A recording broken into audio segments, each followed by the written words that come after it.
there's something far more terrifying than a villain screaming threats in your face.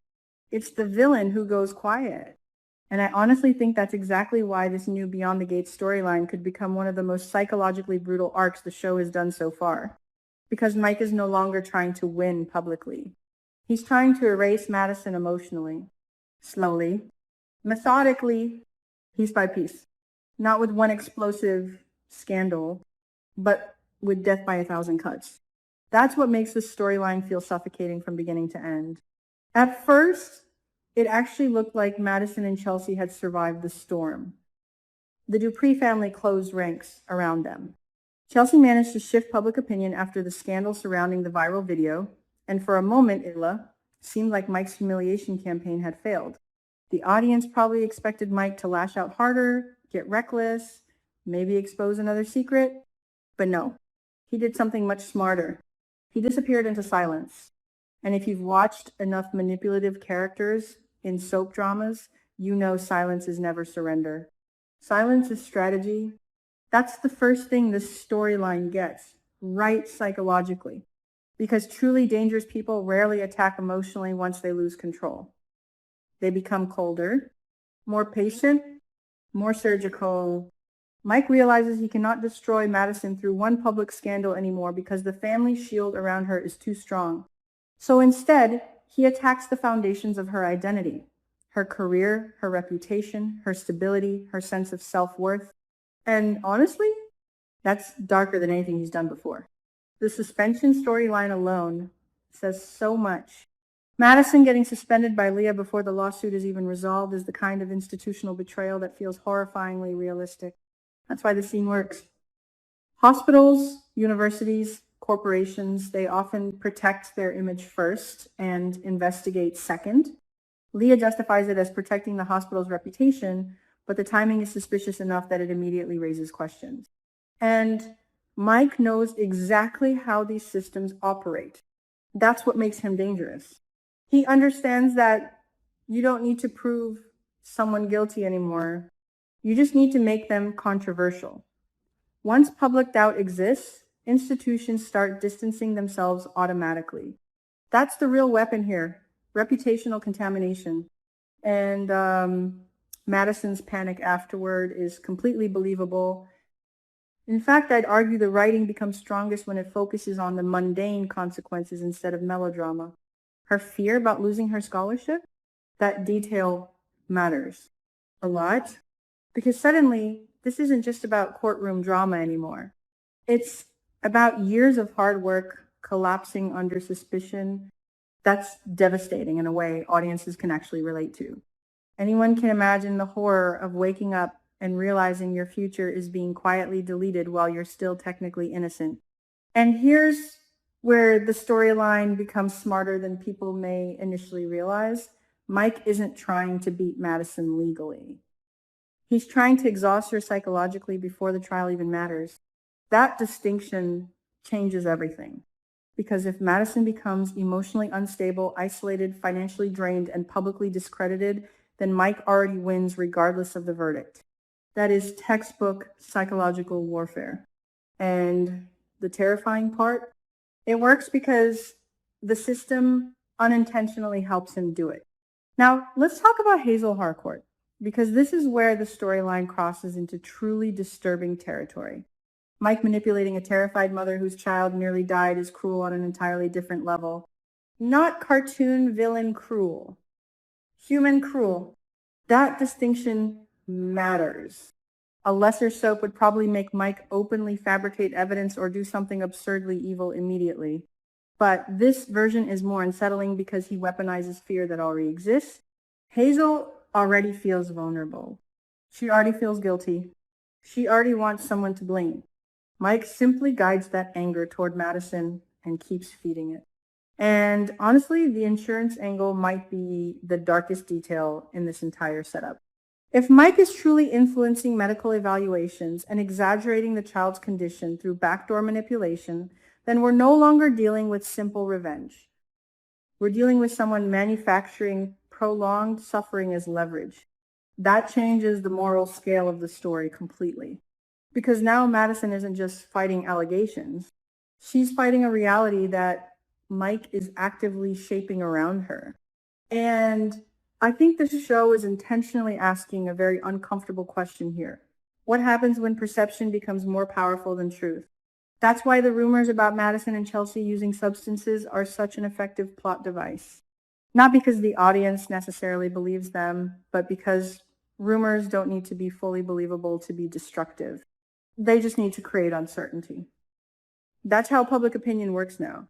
The second people hear lawsuit, hospital scandal, and substance abuse in the same sentence, credibility starts evaporating automatically.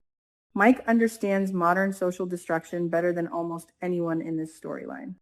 And the scary thing is, he's patient enough to let the rumors do the work for him. The decision to have him intentionally drag the lawsuit out for months is also incredibly important narratively. Some viewers may think it slows the pacing down, but I actually think it strengthens the story because prolonged stress is the point. This isn't a quick downfall. It's erosion. The show wants us to feel how mentally exhausting it is to live inside ongoing suspicion. Every extra month damages Madison's confidence, career opportunities, finances, and relationships. Mike turns time itself into a weapon. That's sinister. But the moment that really hit me emotionally was Madison staring into the mirror, believing her life is over. Not because it was dramatic, because it was quiet. That scene works precisely because the breakdown isn't explosive. She's not screaming. She's not throwing things. She's simply empty. And sometimes emptiness on television is far more painful to watch than rage. You can practically feel Chelsea realizing in real time that Mike has already invaded Madison's mind. That's the horrifying realization. He doesn't need to win in court anymore because Madison is beginning to internalize his narrative about herself. And that is where Chelsea suddenly becomes the emotional center of the story. Not Madison. Chelsea? I think that's the twist many viewers may overlook. Because while Madison is the victim of the attack, Chelsea becomes the person forced to witness psychological collapse up close. There's something incredibly tragic about watching someone you love slowly stop recognizing their own value. And Chelsea's role becomes even more interesting because she understands manipulation better than people think. She has her own complicated history with instability, impulsive behavior, and public judgment. That means she can recognize the signs earlier than others. When she finds Madison alone in the dark apartment, completely shattered emotionally, it's not just a rescue scene. It's recognition. Chelsea sees what psychological destruction looks like because she's brushed against it herself. That adds emotional intelligence to the storyline that I really appreciate. Now let's get to the part that elevates this beyond standard soap revenge. Bill. Because Bill realizing Mike is using his old tactics against Madison is genuinely brilliant writing. Seriously, that's the kind of narrative symmetry that gives a soap storyline thematic weight instead of just chaos. Bill suddenly recognizing his own methods inside Mike's behavior creates a terrifying mirror effect. Manipulate vulnerable people. Destroy credibility from within. Pressure institutions. Exploit emotional weakness. Mike learned somewhere. And now Bill is forced to confront the possibility that he helped create this monster indirectly. That's powerful because it transforms Bill's guilt into something more complicated than simple regret. He's not just upset about Madison's suffering. He's horrified because he understands exactly why Mike's strategy is effective. Bill knows these tactics work because he once benefited from them himself. That realization should destroy him internally. And honestly, this may be the first time the show has positioned Bill in a morally vulnerable place without making him completely irredeemable. He's trapped between accountability and helplessness. That's compelling drama. But here's the really interesting possibility I keep thinking about. What if Mike's true target was never Madison? What if Madison is simply the emotional pressure point designed to torture Bill? Because suddenly, everything fits together differently. Mike isn't obsessed with humiliating Madison personally. He's obsessed with making Bill watch someone innocent collapse under the same kind of machinery Bill once used against others. That transforms the revenge into something almost philosophical. Mike wants Bill to experience moral suffocation, to feel the consequences of his own worldview reflected back at him. And if that's where the writers are going, then this storyline becomes far smarter than a typical Evil X seeks revenge arc.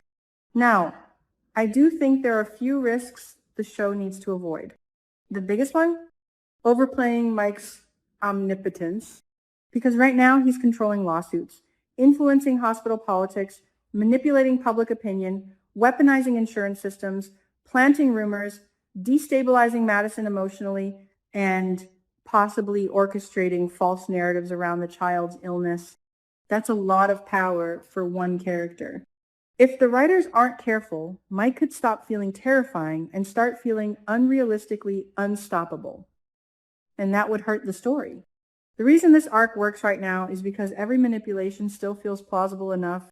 The audience can imagine these events happening through money, influence, timing, and emotional exploitation. But if Mike starts controlling literally every outcome, tension disappears because viewers stop believing anyone can fight back. That's why Chelsea's investigation is so important. She represents the return of agency. And honestly, I think Chelsea becoming the one to uncover the truth is narratively perfect. Not Bill, not lawyers, not investigators. Chelsea, because emotionally, she has the strongest motivation. She's watching someone she loves disintegrate in front of her eyes.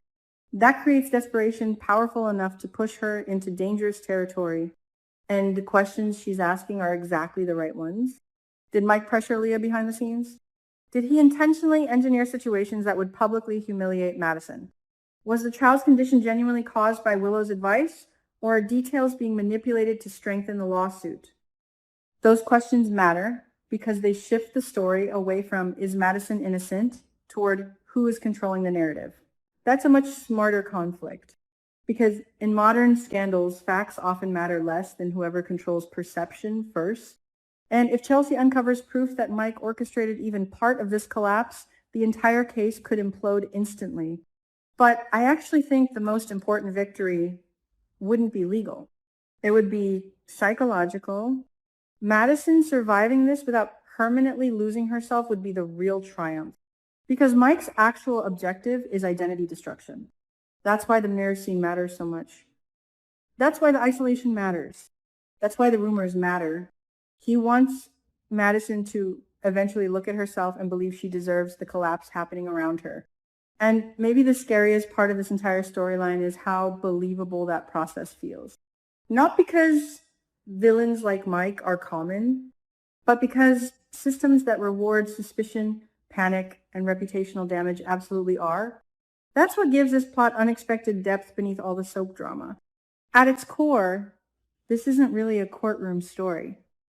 It's a story about what happens when someone systematically disconnects another person from their confidence, stability, and future until they no longer recognize themselves. And honestly, that kind of destruction is far more chilling than any public scandal could ever be, because bruises heal, careers recover, even reputations can sometimes be rebuilt. But once someone convinces you that your own life has no value anymore, that's the kind of damage that doesn't disappear when the trial ends.